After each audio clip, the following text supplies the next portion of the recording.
La hora de la verdad, en la red de Radio Red RCN, con Fernando Londoño Hoyos.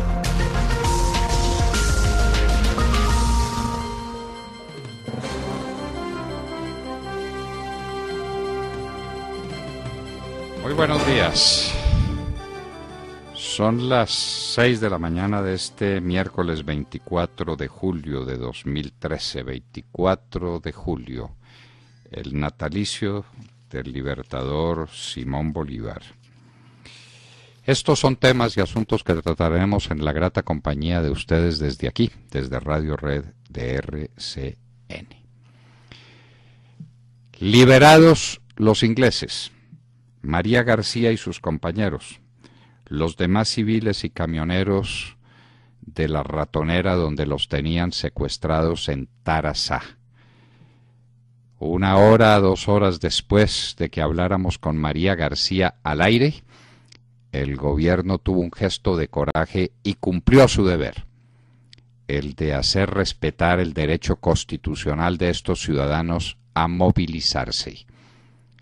Y lanzó un operativo para el que estaban listas las fuerzas del orden, solo que no recibían la orden correspondiente. La recibieron y liberaron a los 6 médicos ingleses que estaban secuestrados en Tarazá, a María García y los demás civiles que estaban metidos allá desde hacía 6 días, secuestrados por los vándalos que están haciendo lo que les da la gana en Tarazá, y rescataron también a los camioneros que después de pérdidas gigantescas, muchos de ellos con sus camiones prácticamente destruidos, pudieron salir de Tarazá. Cuando se quiere se puede, cuando se impone la autoridad funciona. Lo que pasa es que no hay quien dé las órdenes. Colombia Moda va primero. El ministro de Defensa canceló el parrando vallenato de Tame. Se lo agradecemos. Ese parrando, por supuesto, estaba previsto desde antes de la masacre de nuestros soldados en ese mismo sitio. Pues el ministro de Defensa dejó la tarima instalada y no acudió a hacer la fiesta con reggaetón y con vallenato que estaba prevista. El ministro, que es un hombre decente, no podía celebrar una fiesta al pie del lugar donde habían sido asesinados 15 de sus hombres, a mansalva, a sangre fría, por las FARC. No son guerrilleros, son unos bandidos, son unos asesinos, había dicho el ministro Juan Carlos Pinzón de esos atacantes. ¿Y qué pasa con el cumplimiento de las reglas fundamentales del derecho internacional humanitario? La ONU, que es bastante débil en sus sentencias condenatorias contra las FARC, les recuerda que deben instruir a sus hombres y a sus frentes para que respeten el derecho internacional humanitario. Ni más faltaba, ni más faltaba. A las FARC a la ONU le falta contundencia para condenar a las FARC. Los protocolos de Ginebra y el artículo 3º, que es común a todos los protocolos, condena específicamente esta conducta, la de tomar hombres indefensos, que han sido reducidos a la impotencia, o porque están heridos, o por cualquier otra circunstancia, y hacerles ningún daño, empezando obviamente porque no se los puede asesinar, que fue lo que hicieron las FARC. Y la ONU se limita a recordarle a las FARC que deben cumplir el derecho internacional humanitario. No, señor, mucho más que eso. Estos son unos asesinos, unos criminales de guerra, con los que no se pueden adelantar conversaciones políticas. No se puede, ni moral ni políticamente. Eso es un imposible. Cayó el embajador en Washington. Lo habíamos previsto desde el comienzo. Aquí hay 2 temas separados y distintos. 1. Si el embajador y su firma de abogados obró bien recomendándole a un cliente suyo que tomara unas determinadas decisiones para evadir el cumplimiento de leyes vigentes. Y otro, muy distinto, pertinente y definitivo para el futuro del país, si esas leyes se deben mantener o se tienen que revocar, se tienen que derogar. No podemos hacer agricultura competitiva con pequeñas parcelas, con pequeños campesinos que no tienen ni capacidad tecnológica, ni capital suficiente para acometer estas tareas. Grandes extensiones de tierra son las que están disponibles grandes extensiones de tierra para hacer una agricultura competitiva de primer orden en la altillanura. Pero las leyes estaban vigentes. Obró bien u obró mal el embajador cuando era abogado en ejercicio, recomendándole a un cliente que hiciera determinadas cosas para eludir la ley. Ese es el tema, y eso fue lo que precipitó su renuncia. Uno de los íntimos amigos del presidente Santos termina sacrificado por el presidente Santos, quien lo despide con sentimientos de congoja, pero lo despide, lo deja ir, no quiere problemas. Está en peligro la política de biodiesel en Colombia, denuncia Fede Palma. Esto es un hecho peligrosísimo para el porvenir del país. Aquí se propuso una política de biocombustibles que tiene que ser respetada y que tiene que ser aumentada y que tiene que ser perfeccionada. En su lugar, todo parece indicar que el señor ministro de Minas está dando marcha atrás y que está incumpliendo los compromisos que el gobierno había asumido para quienes tomaran la tarea de producir biodiesel, un combustible amigable con el medio ambiente, un medio para sembrar grandes extensiones de tierra y salvar del hambre y de la miseria a miles y a miles de campesinos colombianos. El gobierno parece que quiere dar marcha atrás en esa política. Gravísimo. Huelga en la Drummond. Ya empezó. Fracasó la intermediación del ministro de Trabajo. La Drummond, cerca del 30% de la producción de carbón del país. Ya se habían superado los conflictos laborales en el Cerrejón y ahora viene la Drummond. La Drummond está en huelga. Microtráfico se disparó en Cundinamarca con todos sus horrores. Lo dice el señor gobernador del departamento y pide que definan cómo es el tema de la dosis mínima. Es que no se puede actuar, es que la policía está maniatada, es que la sentencia de la Corte Constitucional acabó con la seguridad del país.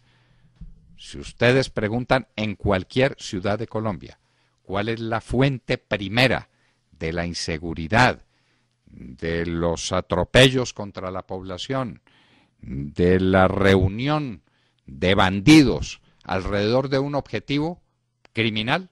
En todas partes le van a decir, es el microtráfico, es la dosis personal autorizada, es la sentencia del doctor Carlos Gaviria y de los magistrados de la Corte Constitucional. Le abrieron las puertas a una situación criminal insostenible. Ellos son responsables de lo que está sucediendo. En Sofía, Bulgaria, hay una revuelta muy grave contra un gobierno socialista que se acaba de posesionar, pero que está acusado, con acusaciones muy serias, de corrupción. El Papa Francisco en Brasil. La infinita mayoría de los brasileros están honrados con esa visita, emocionados con ella. Pero no faltan los revoltosos de siempre que están en desacuerdo con todo y que entonces le quieren pedir al Papa que se ponga de acuerdo con las uniones homosexuales y con los llamados matrimonios igualitarios y con el aborto y con todas las prácticas que la Iglesia no puede admitir, porque la Iglesia defiende el orden de la naturaleza y porque la Iglesia defiende los postulados fundamentales de la familia, que integran la familia como la unión de un hombre y de una mujer, para procrear hijos, para darse asistencia recíproca y para darle a esos hijos una situación en la vida. Y a estas alturas del mundo, denuncia la ONU que sigue la práctica de la ablación genital femenina en el siglo XXI. Uno creería que estas cosas no pueden suceder, pero suceden, y que habría alrededor de 30 millones de niñas en peligro de sufrir esta práctica horrenda. Siguen actos de violencia en Egipto. Ayer hubo varios muertos. El gobierno de unidad busca llamar a los islamistas a que contribuyan a un gobierno unitario que salve a Egipto, que lo salve del atraso, de la parálisis, del hambre, que le dé oportunidades a la juventud, que permita un desarrollo democrático adecuado de un país que no puede quedar en manos de la teocracia. Aflojan las bolsas de valores. Hay ligeras caídas en Wall Street y en el Stocks. El precio del petróleo sigue altísimo, $107.24 el WTI. Ya lo volvió a sobrepasar el barril de Brent, pero todo eso es especulación.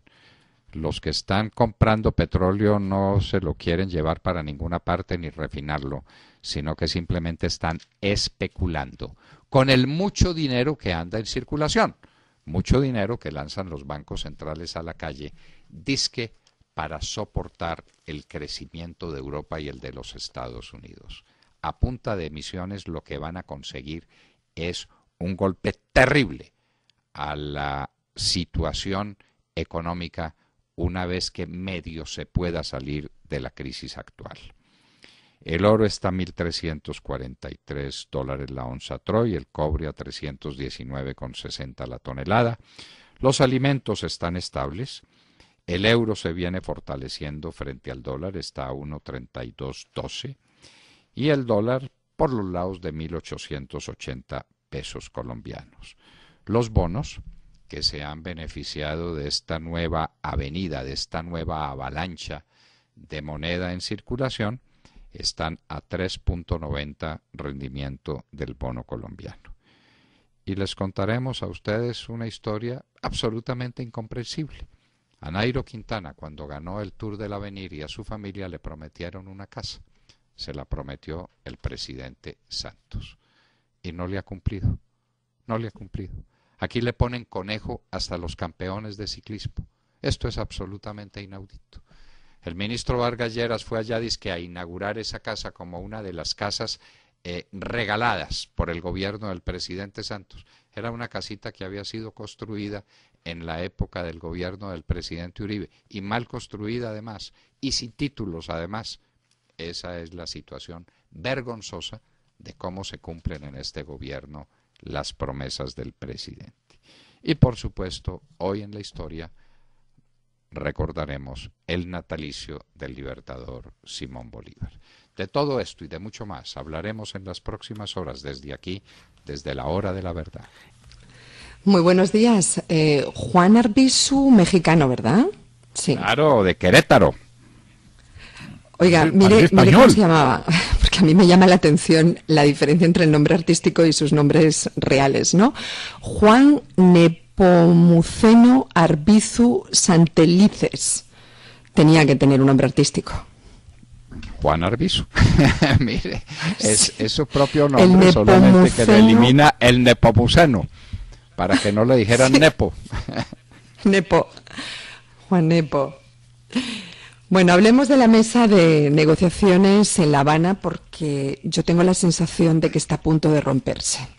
Por lo menos eso es lo que se deduce de algunos análisis que hacen en los diarios europeos. Hoy titulan con unas palabras del presidente Juan Manuel Santos, donde afirma que las FARC violan de forma flagrante las negociaciones de paz y, entre otras cosas, pues hablan del secuestro del exmilitar norteamericano. Las palabras textuales del presidente fueron: estos señores de las FARC, violando en forma flagrante el compromiso que hicieron al comienzo de las conversaciones, mantienen secuestrado a un ciudadano norteamericano.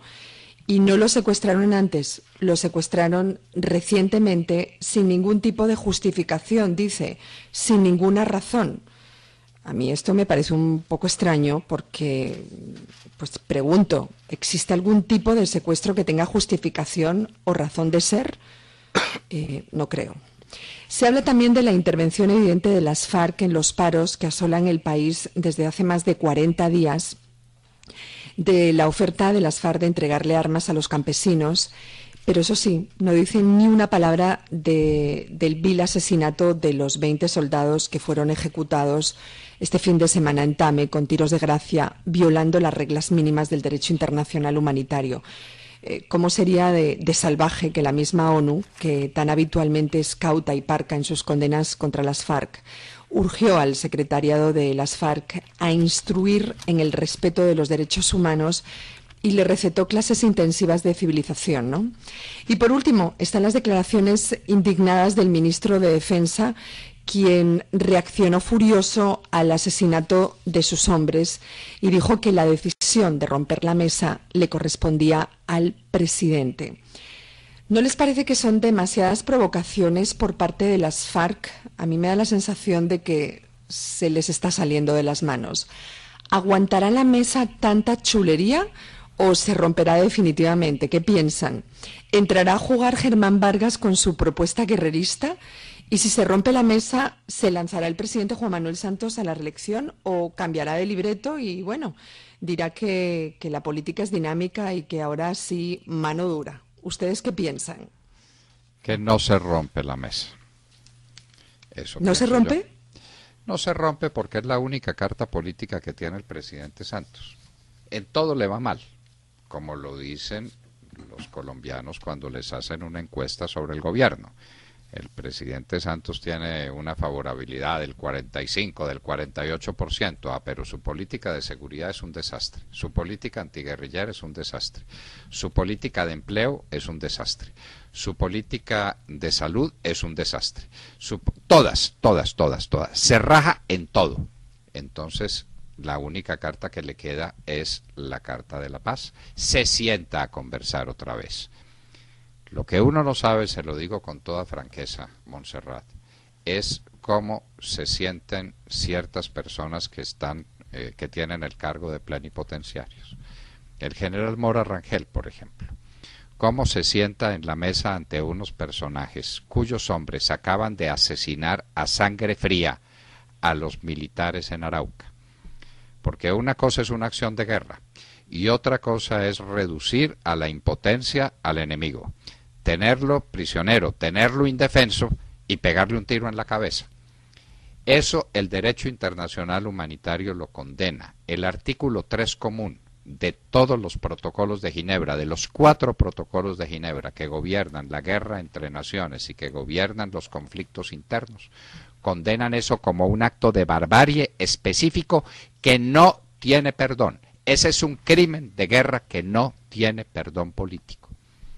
Entonces, es muy difícil para un hombre de pundonor, para un gran general de la República, para uno de los generales más distinguidos que hemos tenido en años, sentarse a negociar con las personas que acaban de hacer eso, que lo han hecho 1000 veces. Esto no es que las FARC por primera vez estén haciendo un acto de barbarie, cometiendo un acto de barbarie de esta naturaleza. Lo están haciendo, lo han hecho 1000 veces. Esa es la práctica que tienen. Por ejemplo, está prohibido en ese mismo artículo que sometan a las personas a tratos crueles, a tratos inhumanos, a torturas. ¿Y qué es lo que hacen las FARC y qué es lo que han hecho las FARC con sus famosos secuestrados? Pero se han venido todos y han contado lo que han hecho. Y a los que asesinaron a sangre fría en la selva, eso es violatorio del derecho internacional humanitario. ¿Cómo se puede hablar de política con unos asesinos, como los llamó así Juan Carlos Pinzón, ministro de Defensa? Entonces, pues de pronto el presidente Santos va a tener que dejar negociando solo a Sergio Jaramillo y otros se le paren de la mesa. No es imposible.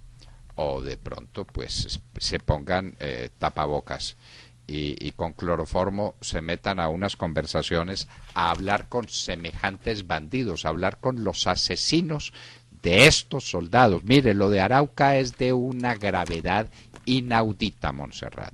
Inaudita. Precisamente por eso creo yo que es probable que la mesa se rompa. Son muchas cosas, muchas provocaciones, el secuestro del exmilitar, los tiros de gracia, los bloqueos. Recuerde que ayer Luis Carlos Villega, el presidente de la ANDI, que normalmente es tan cauto, hizo unas declaraciones en donde reconoció que está desconcertado con las FARC. ¿Luis Carlos Villegas? Estaba desconcertado. A mí pues sí no me desconciertan. Han sido así durante 50 años. Esa es su línea de conducta, eso es lo que saben hacer y eso es lo que hacen. Estas atrocidades. Pero ¿por qué se les olvida un delito continuado que cometen todos los días, que es delito de lesa humanidad? El reclutamiento y mantener reclutados a los niños en sus filas. ¿Por qué se les olvida eso? Pero hay que olvidarlo todo, porque la paz, porque el diálogo, y entonces vamos a llegar a acuerdos con las FARC, y entonces con esa historia tienen o quieren tener al pueblo colombiano embolatado y distraído de sus desgracias, de sus urgencias, de sus problemas más graves. No es capaz de romper la mesa, es que está en la situación aquel del que ni sigo, ni me devuelvo, ni me quedo. Seguir es un imposible moral, devolverse como y quedarse ahí como se queda. ¿Cuál es el punto neutro en una situación de esa gravedad? Y no se le olvide, puede Montserrat, decir que lo intentó, que no quisieron entrar en razón las FARC y venir con la idea de la mano firme, ¿no? Montserrat, ¿por qué se fue a reunir con Maduro? ¿A qué fue, verdad? Para que Maduro le ayudara con los muchachos, para que Maduro, indignado por la recepción a Capriles, no le pegue una patada a la mesa de la concertación allá en La Habana. Entonces, se da esa paliza política, va y se reúne con Maduro, se agacha después de todas las ofensas que le mandaron. ¿Detrás de nada? Detrás de su mesa. No puede pelear con el único aliado que le queda, que son las FARC, según lo denuncia Claudia Nayibe López. Bueno, por eso. Y no va a pelear, Montserrat. Y no va a pelear. La pregunta es cómo unas personas de bien, unos colombianos ejemplares, como son los que están allá, salvo el doctor Sergio Jaramillo, que es un negociador ahí muy extraño que le resultó al presidente Santos, pero las demás personas, ¿cómo van a seguir en esta farsa? Esa es la pregunta que uno se hace. Pero que Santos rompa las conversaciones. Que Santos diga que esto se acabó y que ahora sí la mano dura y que va a hacer respetar el derecho y que va a seguir la política del presidente Uribe, que tenía destruidas a las FARC, las tenía destrozadas. Es que a la gente no se le puede olvidar. ¿Dónde estaban esos hombres? ¿Cuándo habían vuelto a ver ustedes un retrato de Márquez o de Andrés París o de Granda o de alguno de esos bandidos dando declaraciones a la prensa? Estaban huyendo, estaban metidos en Venezuela, que era el que les daba albergue. Y los que están aquí en Colombia estaban como conejos corriendo en la selva, huyéndole al ejército de Colombia. Metidos en lo más recóndito de la selva, sin ninguna capacidad de hacer daño. Así le entregó el presidente Uribe a Santos el país. Y esto que estamos viviendo es el resultado de los famosos diálogos de paz. Pero ¿usted cree que Santos deja de apostarle a esa carta? Pero si ante el Congreso lo acaba de decir, todavía con los cuerpos calientes de los soldados asesinados en Arauca, se atreve a decir que se la juega por la paz. Ay. Pero por favor.